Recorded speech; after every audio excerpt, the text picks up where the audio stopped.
Good evening class, मैं नीतू चौधरी स्वागत करती हूँ आपका अपने यूट्यूब चैनल पे। तो चलिए आ जाइए, क्लास की शुरुआत करते हैं। जैसे कि आप सभी को पता है, ये आपकी हिंदी की क्लास है।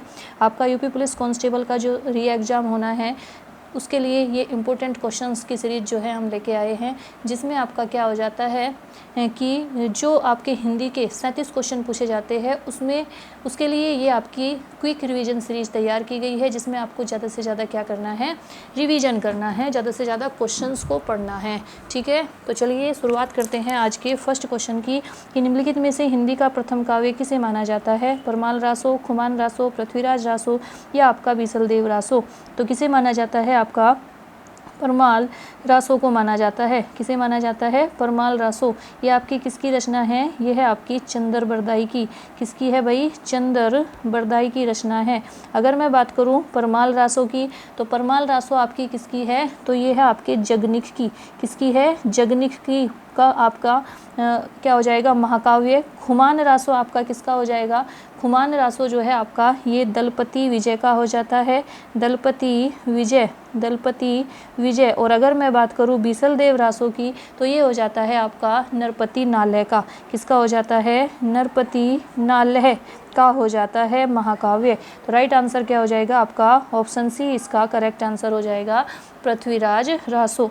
नेक्स्ट क्वेश्चन पे आ जाएंगे। क्वेश्चन नंबर आपका सेकंड। क्वेश्चन सेकंड क्या कहता है कि निम्नलिखित में से रामचंद्रिका के रचनाकार कौन है? रामचंद्र शुक्ल है, केशवदास है, भूषण है या आपका रामविलास शर्मा है?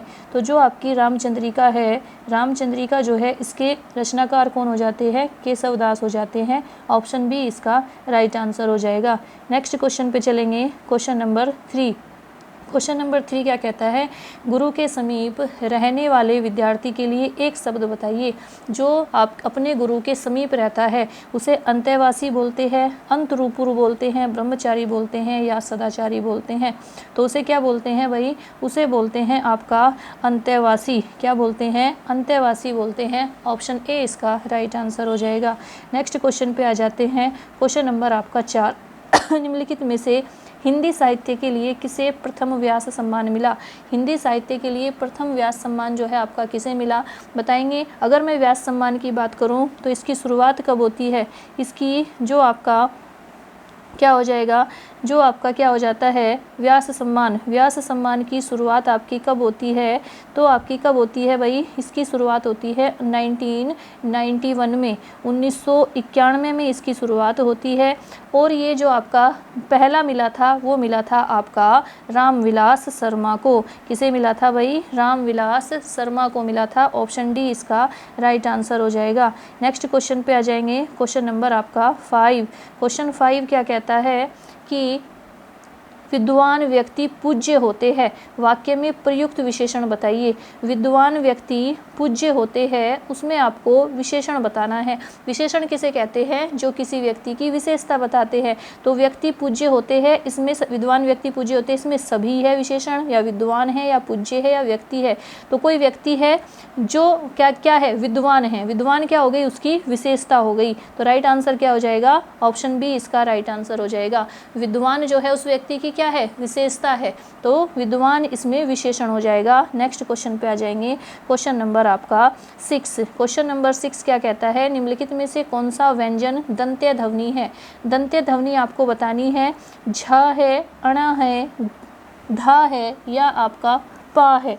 दंत्य ध्वनि बताएंगे। मैंने आपको जब आपकी पहले भी मैंने बहुत सारी क्लास ली है आपकी, मैंने आपको बताया था, ये एक ट्रिक बताई थी मैंने, कचट तप और कतम दो से आप क्या करेंगे, कैवर्ण, चैवर्ण, टैवर्ण इनको याद करेंगे, और कतम दो से क्या करेंगे? ध्वनियों को याद करेंगे। कतम दो यानी कैसे कंठ्य, ता से तालव्य, मा से मूर्धन्य, द से दंत्य और ओ से ओष्ठ्य। इस तरह से आप याद रखेंगे। तो इसमें से आपसे व्यंजन ध्वनि पूछी है, तो आपकी क्या हो जाएगी? ध हो जाएगी। ऑप्शन सी इसका राइट आंसर हो जाएगा। नेक्स्ट क्वेश्चन पे आ जाते हैं। क्वेश्चन नंबर आपका 6। क्वेश्चन नंबर 7 क्या कहता है कि लिपि चिन्हों के क्रमबद्ध समूह को क्या कहते हैं? लिपि चिन्हों के क्रमबद्ध समूह को क्या कहते हैं? वर्ण कहते हैं या आपका अक्षर कहते हैं या आपका वर्णमाला कहते हैं या वर्ण समूह कहते हैं। तो लिपि चिन्हों के क्रमबद्ध समूह को क्या कहते हैं? वर्णमाला कहते हैं। ऑप्शन डी क्या है इसका राइट आंसर हो जाएगा। नेक्स्ट क्वेश्चन पे आ जाएंगे। क्वेश्चन नंबर आपका 8, हिंदी भाषा में ह्रस्व स्वरों की संख्या कितनी है? ह्रस्व स्वर आपके कौन कौन से होते हैं और उनकी संख्या कितनी है बताएंगे फटाफट से। तो कौन कौन से होते हैं आपके? ए होता है। कौन कौन से होते हैं भाई आपके? ए होते हैं, ए होता है, और आपका ई होता है, छोटा ई, और आपका छोटा ऊ होता है, और आपका ऋषि होता है। ठीक है, ये कितने होते हैं आपके? 4 होते हैं। ह्रस्व स्वर कितने होते हैं? 4 होते हैं। ऑप्शन सी इसका राइट आंसर हो जाएगा। नेक्स्ट क्वेश्चन पे आ जाते हैं। क्वेश्चन नंबर 9, उत्पल शब्द का पर्यायवाची कौन सा है? उत्पल का पर्यायवाची बताएंगे। नलिन है, घोड़ा है, या आपका शाखा मृग है, या शून्य है। उत्पल शब्द का जो पर्यायवाची है वो आपका क्या हो जाता है? वो हो जाता है नलिन। क्या हो जाएगा? ऑप्शन ए इसका राइट आंसर हो जाएगा। नेक्स्ट क्वेश्चन पे आ जाएंगे। क्वेश्चन नंबर 10, संचारी भाव बताइए। संचारी भाव की संख्या कितनी होती है? 33 होती है, 34 होती है, 36 होती है, या आपकी 20 होती है? तो संचारी भाव की संख्या आपकी होती है 33 होती है। नेक्स्ट क्वेश्चन पे आ जाते हैं। क्वेश्चन नंबर आपका 11, किवाड़ शब्द कैसा शब्द है? तद्भव है, तत्सम है, देशज है, या विदेशज है? तद्भव मैंने आपको पहले भी बताया है, जो हम आम बोलचाल की भाषा में बोलते हैं वो आपका तद्भव, जो संस्कृत से जो कि तो लिए जाते हैं वो तत्सम। देशज जो देसी शब्द होते हैं, देसी भाषा में जो यूज करते हैं, और जो बाहर से लिए गए हैं, बाहर विदेश से लिए गए हैं, जिनका जन्म विदेश में हुआ है, वो विदेशी होते हैं। ठीक है, तो आपसे पूछा है कि किवाड़ जो है वो कैसा शब्द है? किवाड़ कैसा शब्द है भाई? ये तद्भव शब्द है। अगर हम इसके तत्सम की बात करें तो तत्सम क्या हो जाता है इसका? कपाट हो जाता है। कपाट जो है इसका तत्सम रूप हो जाता है। ऑप्शन ए इसका करेक्ट आंसर हो जाएगा। नेक्स्ट क्वेश्चन पे आ जाएंगे। क्वेश्चन नंबर आपका 12, पतझड़ शब्द में कौन सा समास है? पतझड़ शब्द में तत्पुरुष समास है, कर्मधारय समास है, बहुब्रीहि समास है, या अवयवी भाव समास है? तत्सम शब्द में आपका कौन सा समास है? तो तत्सम नहीं, पतझड़ शब्द में। पतझड़ जो शब्द है वह कैसा है? वह मौसम है पतझड़ जिसमें क्या होता है कि वृक्षों के पत्ते जो है वो आपके झड़ जाते हैं। बोलते हैं ना कि पतझड़ का मौसम शुरू हो गया, यानी वृक्षों से पत्ते जो है वो झड़ने शुरू हो गए। तो ये एक अलग अर्थ दे रहा है। वह मौसम जिसमें वृक्षों के पत्ते झड़ जाते हैं वह क्या कहलाता है? पतझड़ कहलाता है। तो जिसमें क्या हो? तीसरा शब्द प्रधान हो, ना पहला शब्द प्रधान हो ना दूसरा, और जो उससे मिलकर बने वो प्रधान हो, तो वो होता है आपका बहुब्रीहि समास। जैसे आपका क्या हो जाता है? बहुब्रीहि समास। जैसे आपका दशानन हो जाता है, यानी 10 है आनन जिसके, 10 है जिसके सर, वो कौन है भाई? उसका तीसरा नाम, तीसरा क्या निकल के आया? रावण। तो रावण क्या हो जाता है आपका? बहुब्रीहि समास हो जाता है। यानी 2 शब्द जो है, प्रथम शब्द और द्वितीय शब्द जो है आपका, प्रथम वाक्य और दूसरे वाक्य क्या हो, एक शब्द जो है प्रधान ना होकर तीसरा शब्द प्रधान होता है, उसमें बहुब्रीहि समास होता है। नेक्स्ट क्वेश्चन पे आ जाएंगे। क्वेश्चन नंबर आपका 13, इनमें से हिंदुस्तानी भाषा का रूप कौन सा है? हिंदुस्तानी भाषा का रूप बताएंगे आपका कौन सा है? हिंदी उर्दू मिश्रित है, ब्रज अवधि का मिश्रित रूप है, संस्कृत निष्ठ है, या दक्षिणी हिंदी है? तो आपका क्या हो जाएगा? हिंदी उर्दू मिश्रित हो जाएगा भाई। कई बार ये क्वेश्चन एग्जाम में पूछा गया है, इंपॉर्टेंट क्वेश्चन है, इंपॉर्टेंट है ये आपका, कई बार एग्जाम में पूछा जा चुका है। नेक्स्ट क्वेश्चन पे आ जाएंगे। क्वेश्चन नंबर आपका 14। क्वेश्चन नंबर 14 क्या कहता है कि मनोभाव को प्रकट करने वाले वे अविकारी शब्द जिसका वाक्य से कोई संबंध नहीं रहता वे क्या कहलाते हैं? विकल्प बोधक अव्यय कहलाते हैं, संबंध बोधक अव्यय कहलाते हैं, समुच्चय बोधक अव्यय कहलाते हैं, या विस्मृति बोधक अव्यय कहलाते हैं? तो आपके क्या कहलाते हैं? वे जो मनोभाव को प्रकट करने वाले होते हैं अविकारी शब्द। जैसे हाय, ये क्या हो गया, जैसे आहा, जैसे हे, अरे, ये सारे क्या हो जाते हैं? विस्मयादि बोधक हो जाते हैं, विस्मयादि बोधक अव्यय हो जाते हैं। ऑप्शन डी इसका राइट आंसर हो जाएगा। नेक्स्ट क्वेश्चन पे आ जाएंगे। क्वेश्चन नंबर 15, जिन शब्दों का प्रयोग वाक्य में बल प्रदान करने के लिए होता है लेकिन वह वाक्य के अंग नहीं होते, क्या कहलाते हैं? यौगिक कहलाते हैं, निपात कहलाते हैं, क्रिया कहलाते हैं, या संज्ञा कहलाते हैं? जैसे एक एग्जाम्पल देके मैं आपको बताती हूँ। जैसे आपको पार्टी में आना है, ठीक है, आपको हमारे घर जागरण में आना है, ये तो हो गया एक नॉर्मल सेंटेंस। लेकिन अगर मैं बोलूँ आपको हमारे घर आना ही होगा, आपको 10 बजे तक रुकना ही होगा, तो मैं क्या कर रही हूँ, बल दे रही हूँ किस पे, ही पे, कि आपको रुकना ही है। तो वो सारे के सारे क्या कहलाते हैं, निपात कहलाते हैं। ही है, तक है, अभी है, ये सारे क्या कहलाएंगे, निपात कहलाएंगे। नेक्स्ट क्वेश्चन पे आ जाएंगे, क्वेश्चन नंबर आपका 16। कोई सज्जन आपको बुला रहा है, इस वाक्य में किस सर्वनाम का प्रयोग हुआ है। कोई जो है आपको सज्जन बुला रहा है, कोई बुला रहा है, मुझे नहीं पता भाई कौन है वो। पुरुषवाचक सर्वनाम है, अनिश्चयवाचक सर्वनाम है, निश्चयवाचक सर्वनाम है, या प्रश्नवाचक सर्वनाम है। तो बिल्कुल आपको दिख रहा होगा कि मुझे निश्चित नहीं हूँ मैं इस चीज़ में कि मुझे कौन बुला रहा है। कोई सज्जन है जो आपको बुला रहे हैं, लेकिन मुझे नहीं पता कौन है। तो जहाँ पे कोई हो, जैसे जिसमें हम निश्चित ना कर सके, वहाँ पे आपका क्या हो जाता है, अनिश्चयवाचक सर्वनाम हो जाता है। अनिश्चयवाचक सर्वनाम यानी ऑप्शन बी इसका राइट आंसर हो जाएगा। नेक्स्ट क्वेश्चन पे आ जाते हैं, क्वेश्चन नंबर 17। मार्तंड का उचित पर्यायवाची बताइए। मार्तंड का पर्यायवाची इसमें से बताएंगे, अंशुमाली होता है, अर्क होता है, आदित्य होता है, या सभी होता है। तो मार्तंड, अंशुमाली, अर्क और आदित्य, ये सभी के सभी किसके पर्यायवाची है, ये सभी के सभी किसके पर्यायवाची है, तो ये सभी आपके सूर्य के पर्यायवाची है। किसके है भाई, सूर्य के पर्यायवाची है। तो ऑप्शन डी जो है इसका राइट आंसर हो जाएगा। नेक्स्ट क्वेश्चन पे आ जाते हैं, क्वेश्चन नंबर 18। कुंजर के लिए उपयुक्त पर्यायवाची शब्द बताइए। कुंजर के लिए उपयुक्त पर्यायवाची शब्द पृथ्वी होगा, आग होगा, अमृत होगा, या हाथी होगा। तो कुंजर किसका पर्यायवाची शब्द है, हाथी का पर्यायवाची शब्द है। कुंजर जो है आपका हाथी का पर्यायवाची शब्द हो जाएगा। नेक्स्ट क्वेश्चन पे आ जाते हैं, धवल के लिए उचित विलोम शब्द का क्या होगा। अब जो है आपका थ्योरी कराने का टाइम नहीं है और किसी भी क्वेश्चन में डिटेल बताने का टाइम नहीं है। अब आपका क्विक रिवीजन होना चाहिए, यानी क्वेश्चंस आप जितने भी ज़्यादा फॉर्म में पढ़ सकते हैं उतना ज़्यादा आपको क्वेश्चंस पे ध्यान देना है, ज़्यादा से ज़्यादा क्वेश्चन लगाने हैं ताकि आपका रिवीजन होता रहे। बताइए कि धवल के लिए उचित विलोम शब्द कृष्ण होगा, मानव होगा, उदय होगा, या आपका प्रत्यक्ष होगा। तो धवल के लिए हो जाएगा भाई आपका कृष्ण। क्या हो जाएगा, कृष्ण हो जाएगा। नेक्स्ट क्वेश्चन पे आ जाते हैं, निम्नलिखित में से चंद्रमा को नहीं कहते। चंद्रमा को इसमें से कलाधर नहीं कहते, कलाधर शशिधर नहीं कहते, मयंक नहीं कहते, या शशधर नहीं कहते। तो चंद्रमा को कलाधर भी कहते हैं, मयंक भी कहते हैं, शशधर भी कहते हैं, लेकिन शशिधर नहीं कहते। शशिधर किसे कहते हैं, शिव को कहते हैं। शिव को कहते हैं, भोले बाबा को कहते हैं, जिनका महीना चला हुआ है। कहते हैं कि सब देवताओं के दिन आते हैं, इनका महीना आता है। ठीक है, यानी जिसके सिर पर क्या हो, शशि हो, चंद्रमा हो, वो कौन है, आपके शिव है। तो ऑप्शन बी जो है इसका राइट आंसर हो जाएगा। नेक्स्ट क्वेश्चन पे आ जाते हैं, क्वेश्चन नंबर आपका 21। निम्नलिखित में से कौन सा सममात्रिक छंद का उदाहरण है। सममात्रिक छंद इनमें से बताएंगे, रोला है, सोरठा है, दोहा है, या आपका बरवे है।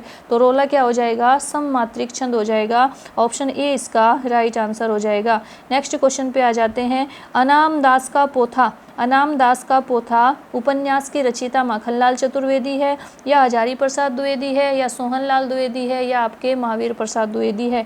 तो अनाम दास का जो पोथा है वो आपका उपन्यास जो है वो हजारी प्रसाद द्विवेदी ने लिखा है। किसने लिखा है, हजारी प्रसाद द्विवेदी ने लिखा है। नेक्स्ट क्वेश्चन पे आ जाते हैं, वह काम बहुत ढंग से करते हैं, वाक्य में काल पहचानिए। वह काम बहुत ढंग से करते हैं, इसमें आपको क्या करना है, काल पहचानना है। संभाव्य वर्तमान काल है, वर्तमान काल है, पूर्ण वर्तमान काल है, या सामान्य वर्तमान काल है। तो क्या हो जाएगा आपका सामान्य वर्तमान काल हो जाएगा। ऑप्शन डी इसका राइट आंसर हो जाएगा। नेक्स्ट क्वेश्चन पे आ जाते हैं, उपमा अलंकार में उप का अर्थ क्या है। उपमा अलंकार में उप का अर्थ बताएंगे, तुलना है, ऊपर है, समीप है, या बादल है। तो उपमा अलंकार में जो उप शब्द है उसका अर्थ हो जाएगा समीप। क्या हो जाएगा, समीप हो जाएगा। ऑप्शन सी इसका राइट आंसर हो जाएगा। नेक्स्ट क्वेश्चन पे आ जाते हैं, अधजल गगरी छलकत जाए। अधजल गगरी छलकत जाए, उक्त मुहावरे के लिए वाक्य बताइए। आधी जल्दी से भरी गगरी नहीं ले जानी चाहिए। कम गुण वाला व्यक्ति दिखावा बहुत करता है। फूटी हुई गगरी से जल टपकता है। आधे जल से भरी गगरी छलकत जाती है। तो अधजल गगरी छलकत जाए, कहते हैं अधूरा ज्ञान क्या होता है, हानिकारक होता है। तो जो कम गुण वाला व्यक्ति होता है ना, वो बहुत ज़्यादा होशियार बनने की कोशिश करता है। कम गुण वाला व्यक्ति क्या करता है, दिखावा करता है कि मैं बहुत ज़्यादा होशियार हूँ, मेरे अंदर बहुत ज़्यादा गुण हैं। तो ऑप्शन सी क्या है इसका राइट आंसर हो जाएगा। नेक्स्ट क्वेश्चन पे आ जाते हैं, क्वेश्चन नंबर 26। निम्नलिखित में से किस वर्ण का उच्चारण स्थान कंठ तालु है। किस वर्ण का उच्चारण स्थान कंठ तालु है, ओ का, छ का, ए का, या है का। तो ए जो है आपका होगा, इसका उच्चारण स्थान क्या हो जाएगा, कंठ तालु हो जाएगा। नेक्स्ट क्वेश्चन पे आ जाते हैं। क्वेश्चन नंबर आपका 27, निम्नलिखित में से नारियल का तत्सम क्या होगा, कृषक होगा, अमृत होगा, कृतग्रह होगा या नरिकेल होगा। अभी मैंने आपको बताया था तत्सम क्या होते हैं, जो संस्कृत से लिए जाते हैं, और तद्भव क्या होते हैं, जो हम आम बोलचाल की भाषा में बोलते हैं। तो नारियल का तत्सम क्या हो जाएगा, नरिकेल हो जाएगा। ऑप्शन डी इसका राइट आंसर हो जाएगा। नेक्स्ट क्वेश्चन पे आ जाते हैं। क्वेश्चन नंबर आपका 28, हिंदी भाषा का जन्म इनमें से किससे हुआ है। हिंदी भाषा का जन्म आपका अपभ्रंश से हुआ है, पाली से हुआ है, वैदिक संस्कृत से हुआ है या लौकिक संस्कृत से हुआ है। तो हिंदी भाषा का जो जन्म है वो आपका किससे हुआ है, अपभ्रंश से हुआ है। किससे हुआ है, अपभ्रंश से हुआ है। ऑप्शन ए इसका राइट आंसर हो जाएगा। नेक्स्ट क्वेश्चन पे आ जाते हैं। गुड़ाकेश शब्द का संधि विच्छेद कीजिए। गुड़ाकेश शब्द का संधि विच्छेद कीजिए। अगर मैं बात करूँ, ये जो गुड़ाकेश शब्द है ये किसका पर्यायवाची है, तो ये किसका है, अर्जुन का पर्यायवाची है। अर्जुन के और कौन कौन से पर्यायवाची है, आपका जो है पार्थ है, धनंजय है, गुड़ाकेश है, और आपका क्या हो जाएगा, कौंते नंदन हो जाएगा, पांडु नंदन हो जाएगा। ये सारे के सारे क्या है, ब्रह्मनला हो जाएगा। ये सारे आपके अर्जुन के पर्यायवाची है। और आपका जो गुड़ाकेश है उसका सही संधि विच्छेद गुड़ा प्लस केस होगा, गुड़ा के प्लस ईस होगा, गुड़ा का प्लस ईस होगा, या गुड़ प्लस आकेश होगा। तो ये ऑप्शन सी जो है इसका राइट आंसर हो जाएगा, गुड़ा का प्लस ईस। गुड़ा केस जो है आपका राइट आंसर हो जाएगा। नेक्स्ट क्वेश्चन पे आ जाते हैं। क्वेश्चन नंबर 29-30, सर हिंदी भाषा का अन्य नाम क्या है। सर हिंदी भाषा का अन्य नाम खड़ी बोली है, अवधी है, ब्रज है या हरियाणवी है। तो सर हिंदी भाषा का अन्य नाम है खड़ी बोली। क्या है आपका, खड़ी बोली है। नेक्स्ट क्वेश्चन पे आ जाएंगे। क्वेश्चन नंबर आपका 31, ये फिर से 31 वाला वही क्वेश्चन है। नेक्स्ट पे चलेंगे। क्वेश्चन नंबर 32, कानन कठिन भयंकर भारी, घोर घाम हिम बार बयारी। कानन कठिन भयंकर भारी, घोर घाम हिम बार बयारी। इसमें अलंकार पूछा है आपसे, यमक अलंकार है, अनुप्रास अलंकार है, श्लेष अलंकार है या आपका रूपक अलंकार है। तो इसमें क्या हुआ है, बार बार एक ही वर्ण की आवृत्ति हुई है। कानन कठिन भयंकर भारी, कानन कठिन और भयंकर भारी, घोर घाम और हिम बार बयारी। तो जहाँ पे भी आपको एक ही वर्ण की आवृत्ति बार बार दिखाई दे वहाँ पे आपका अनुप्रास अलंकार हो जाता है। वहाँ पे कौन सा हो जाता है, अनुप्रास अलंकार हो जाता है। रघुपति राघव राजा राम, पतित पावन सीताराम, रहीमन पानी राखिए बिन पानी सब सून। इस तरह आपका क्या हो जाता है, नहीं ये रहीमन पानी राखिए ये तो श्लेष यमक अलंकार है। तो ये आपका जहाँ पे एक दो शब्द हो एक जैसे और उनका अर्थ अलग अलग हो, शब्द जहाँ पे एक जैसे हो, दोनों जैसे कनक कनक दोनों का अर्थ हो, वहाँ पे यमक अलंकार। जहाँ पे वर्णों की बार बार आवृत्ति हो रही हो वहाँ पे अनुप्रास अलंकार होता है। नेक्स्ट क्वेश्चन पे आ जाएंगे। क्वेश्चन नंबर आपका 33, आचार्य रामचंद्र शुक्ल का हिंदी साहित्य में किस विधा में प्रवेश हुआ। उपन्यास में, कहानी में, कविता में या आपका जो है आलोचना में। आचार्य रामचंद्र शुक्ल जो है उनका किस विधा में प्रवेश हुआ, तो उनका प्रवेश हुआ आलोचना में। किस में हुआ, उनका आलोचना में हुआ। फटाफट से नोट करेंगे सभी, फटाफट से नोट कर लेंगे सभी, आंसर देते हुए चलेंगे, क्लास को शेयर करते हुए चलेंगे। अगर आपको क्लास अच्छी लगती है तो चैनल को सब्सक्राइब जरूर करें। नेक्स्ट क्वेश्चन पे आ जाएंगे। क्वेश्चन नंबर आपका 34 क्या कहता है, हिंदी साहित्य में राम काव्य के मुख्य प्रेरणा स्रोत है। राम काव्य के मुख्य प्रेरणा स्रोत स्वामी रामानंद है, तुलसीदास है, नाभादास है या आपका राघवानंद है। तो कौन हो जाएंगे, आपके स्वामी रामानंद हो जाएंगे। स्वामी रामानंद जो है इसका राइट आंसर हो जाएगा। नेक्स्ट क्वेश्चन पे आ जाते हैं। क्वेश्चन नंबर 35, रात को अचानक वर्षा होने लगी। रात को अचानक वर्षा होने लगी, इसमें क्रिया विशेषण का कौन सा भेद है। स्थानवाचक है, कालवाचक है, परिणामवाचक है या आपका रीतिवाचक है। तो रात को वर्षा होने लगी, लेकिन कैसे होने लगी, अचानक होने लगी। क्या बता रहा है, ये उसकी रीति बता रहा है। तो क्या हो जाएगा, रीतिवाचक हो जाएगा। ऑप्शन डी जो है इसका करेक्ट आंसर हो जाएगा। ऑप्शन डी जो है इसका राइट आंसर हो जाएगा। नेक्स्ट क्वेश्चन पे आ जाते हैं। क्वेश्चन नंबर 36, डैश स्थायी भाव कहलाता है? रिक्त स्थानों की पूर्ति करेंगे, अल्प समय तक रहने वाले, जिस स्थिति के कारण शरीर पर विकार होता है, या जिस स्थिति के कारण मन में भाव होता है, या रस का मूल भाव। तो बताएंगे फटाफट से राइट आंसर क्या हो जाएगा। तो रस का मूल भाव क्या कहलाता है भाई? रस का मूल भाव जो है वो आपका स्थायी भाव कहलाता है। ऑप्शन डी इसका राइट आंसर हो जाएगा। नेक्स्ट क्वेश्चन पे आ जाते हैं। राजा ने चोर को मृत्युदंड की सजा दी, वाक्य में क्या त्रुटि है? राजा ने चोर को मृत्युदंड की सजा दी, इसमें आपसे पूछा है त्रुटि क्या है इसमें वाक्य में? सजा दी है, राजा ने है, मृत्युदंड है, या आपका चोर को है? तो क्या हो जाएगा इसमें? क्या हो जाएगा इसमें? सजा दी जो है इसका राइट आंसर हो जाएगा। ये आपकी त्रुटि है, ऑप्शन ए इसका करेक्ट आंसर हो जाएगा। नेक्स्ट क्वेश्चन पे चलेंगे। क्वेश्चन नंबर आपका 38। चिकना घड़ा होना मुहावरे का क्या अर्थ है? मधुरभाषी होना, निर्लज्ज होना, समृद्ध होना, या चिकना चोपड़ा होना? तो चिकना घड़ा बोलते नहीं है कि भाई ये तो चिकना घड़ा है, इसे कहने से कोई फ़ायदा नहीं है, ये तो बेशरम इंसान है, ऐसा बोलते हैं ना। तो निर्लज्ज यानी बेशरम इंसान जो है वो क्या होता है? चिकना घड़ा होता है, उसे कितना भी बोल लो उसकी समझ में कुछ नहीं आने वाला। नेक्स्ट क्वेश्चन पे आ जाएंगे। क्वेश्चन नंबर आपका 39 क्या कहता है? हवन में जो जलने वाली लकड़ी होती है उसके लिए एक शब्द कौन सा होगा? चलने लिखा हुआ है, टाइपिंग मिस्टेक है, यहाँ पे होगा हवन में जलने वाली जो लकड़ी होती है उसके लिए एक शब्द आपका पाथेय होगा, नेपथ्य होगा, समीधा होगा, या इनमें से कोई नहीं। तो हवन में जो जलाने वाली लकड़ी होती है उन्हें बोलते हैं समीधा। क्या बोलते हैं? समीधा बोलते हैं। नेक्स्ट क्वेश्चन पे आ जाएंगे। Question number 40। किस रस को रसराज कहा जाता है? यानी रसों का राजा कहा जाता है? भयानक रस को, करुण रस को, वीर रस को, या आपका श्रृंगार रस को? तो श्रृंगार रस को क्या कहा जाता है भाई? रसराज कहा जाता है, आपका रसों का राजा कहा जाता है, रसराज कहा जाता है श्रृंगार रस को। श्रृंगार रस का स्थायी भाव क्या है? ये आप लोगों के लिए क्वेश्चन है, कमेंट बॉक्स में आंसर दीजिए। इसका स्थायी भाव क्या है? श्रृंगार रस का स्थायी भाव क्या हो जाएगा? नेक्स्ट क्वेश्चन पे आ जाते हैं। इनमें से कौन से शब्द की वर्तनी शुद्ध है? शब्द लिखा हुआ है, ये गलत है, टाइपिंग मिस्टेक है, यहाँ पे शुद्ध कर लेंगे। ऐतिहासिक, इतिहासिक, ऐतिहासिक, या ऐतिहासिक? चलिए बताइए फटाफट से कौन सा शुद्ध है इसमें से? ऐतिहासिक भी नहीं है, ऐतिहासिक भी नहीं है, ऐतिहासिक भी नहीं है, तो ऐतिहासिक जो है ऑप्शन सी इसका राइट आंसर हो जाएगा। ऑप्शन सी क्या है इसका करेक्ट आंसर हो जाएगा। क्वेश्चन नंबर 42 पे आ जाते हैं। वह श्रेष्ठ उपासक है, वाक्य में प्रयुक्त विशेष्य कौन सा है? वह श्रेष्ठ उपासक है, इसमें आपसे पूछा है, इसमें प्रयुक्त विशेष्य श्रेष्ठ है, उपासक है, वह है, या है? तो क्या हो जाएगा? वह क्या है? श्रेष्ठ उपासक है भाई। क्या है? उपासक। तो उपासक जो है इसमें विशेष्य हो जाएगा। नेक्स्ट क्वेश्चन पे आ जाएंगे। क्वेश्चन नंबर आपका 43। जयद्रथ वध के रचनाकार कौन है? जयद्रथ वध के रचनाकार जयदेव है, मैथिली शरण गुप्त है, सुमित्रानंदन पंत है, या उपेंद्र है? तो जो आपका जयद्रथ वध है उसके रचनाकार है आपके मैथिली शरण गुप्त।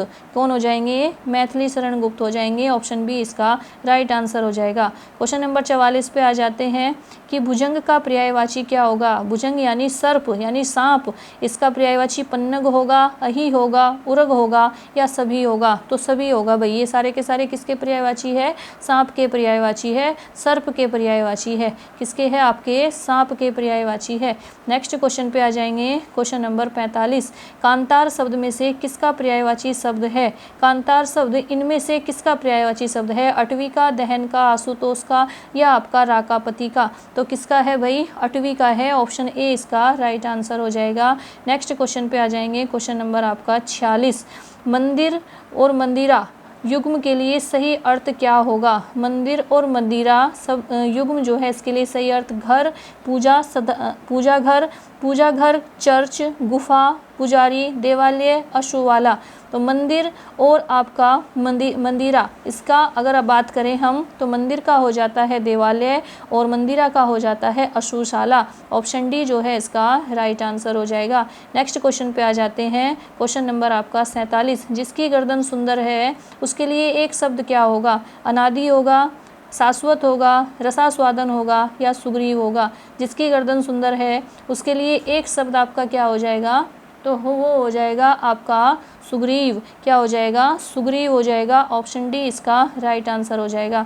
नेक्स्ट क्वेश्चन पे चलते हैं। क्वेश्चन नंबर आपका 48। रामचरितमानस की शैली क्या है? प्रबंध शैली है, मुक्तक शैली है, वर्णनात्मक शैली है या परिमार्जित शैली है। तो रामचरितमानस जो है उसकी शैली की अगर हम बात करें तो उसकी शैली है प्रबंध शैली। क्या है आपका? प्रबंध शैली। ऑप्शन ए इसका राइट आंसर हो जाएगा। नेक्स्ट क्वेश्चन पे आ जाते हैं। सेकंड लास्ट क्वेश्चन है आज आपका, माँ बच्चों को दूध पिला रही है, इस वाक्य में कौन सी क्रिया है? संयुक्त क्रिया है, द्विकर्मक क्रिया है, अकर्मक क्रिया है या प्रेरणार्थक क्रिया है? माँ जो है वो बच्चों को दूध पिला रही है, इसमें आपकी कौन सी क्रिया हो जाएगी? द्विकर्मक क्रिया हो जाएगी। ऑप्शन बी इसका राइट आंसर हो जाएगा। नेक्स्ट क्वेश्चन पे आ जाते हैं। क्वेश्चन नंबर आपका 50। धोबी को वस्त्र दो, धोबी को वस्त्र दो, इसमें कौन सा कारक है? कर्म कारक है, संप्रदान कारक है, अपादान कारक है या आपका अधिकरण कारक है? तो इसमें धोबी को वस्त्र दो, जिसमें आपका को, के, की जिसमें आए वो कौन सा आपका कारक होता है? धोबी को वस्त्र दो में आपका कर्म कारक हो जाएगा। ऑप्शन ए जो है इसका राइट आंसर हो जाएगा। ये आपके 50 क्वेश्चन थे। कितने थे आपके? 50 क्वेश्चन थे हिंदी के, जो आपके कंप्लीट हो गए हैं। ठीक है, आपके क्या हो गए हैं? कंप्लीट हो गए हैं। तो डेली आपके क्या होते हैं? 50 क्वेश्चन होते हैं। इंपॉर्टेंट क्वेश्चन हैं सारे के सारे। आप सभी क्लास में आए, क्लास को शेयर करें, अपने दोस्तों को भी शेयर करें ताकि वो भी क्लास को ले सके। तो चलिए आज के लिए इतना ही रखेंगे, फिर नेक्स्ट क्लास में मिलते हैं। तब तक के लिए हंसते रहिए, मुस्कुराते रहिए, अपना और अपने घर वालों का ध्यान रखिए। धन्यवाद। जय हिंद, जय भारत।